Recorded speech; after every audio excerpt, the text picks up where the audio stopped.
So you've given the forward for this. Can you read the best part of it? Yeah, I mean, I'll basically give the essence of the forward rather than reading it word for word. But, I mean, the purpose of this book is not to scare you. It's a little scary, but that's because the stories are, but all human beings have a need to socialize. We are social animals. Some animals are not social, but we are. So we have a big need to be part of a community, know people, have lots of friends, acquaintances, all that in our life. But at the same time, we have another need to feel safe, to feel very secure. And I think that's the contradiction, because we want to be out there having a lot of people into our lives, but we also want to feel safe. And that's the balance I think sometimes a young person is not able to figure out, especially when they are young adults, they've just grown up.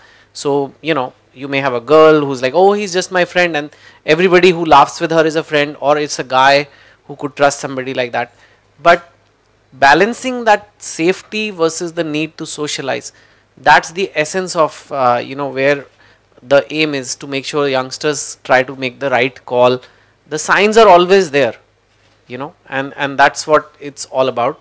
So that's, I think when I saw the show and also the stories, it was this only. Mostly it was people who did the crime who and it's just a case of why they trusted them. And I think you have to learn to be careful on who you give your trust to. You can't trust anyone and everyone in life. You should trust. It doesn't mean trust no one. I would not say trust no one, but that balance, that ability, everybody needs to have. And these days with technology, it's getting even worse, because people can intrude into your lives through WhatsApp, through Facebook, everything, and before you know it, you feel that they are in your life, and you feel like you know them, you feel like you can trust them, but maybe not. There was a case recently in the papers I saw.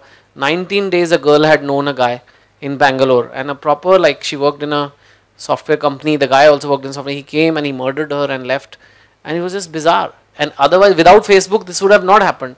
But it's here to stay. These technologies are here to stay. So we have to learn how to manage them. It doesn't mean that someone presses a like on your picture, they like you, or they can be trusted. It can be very different. And also, I think we have to keep in mind, especially as women, especially as young women, especially women who are going out to work, out to study.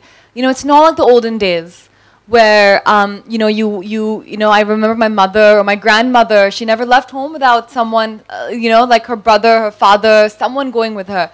But now we don't want that. Even as young women, we want to be independent. We want that freedom. But there is, we have to be careful. And our safety is in our own hands. We can't blame the government or the CM and, and the media and ye hua ki wo hua. No. Our safety is in our hands, and we have to take precautions. I remember when I was in when I was in business school, I lived in New York, and I lived in Harlem, which was one of the most dangerous parts of town because our business school was close by. And literally at night, I could sometimes hear gunshots, hear sirens going off. And I was a student, and I took public transportation. I was taking the metro, I was taking the buses. And at all times, I used to carry with me pepper spray. It was attached to my room keys. It was attached to my keychain with some pepper spray saying, this is for safety, because, you never know in those underground stations at 2 a.m. or 1 a.m.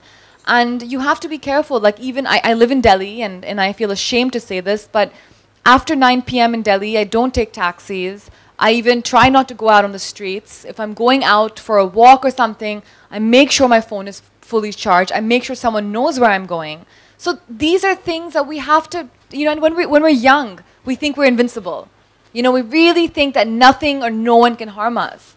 But it just takes one incident. It takes one fraction of a second for a crime to happen.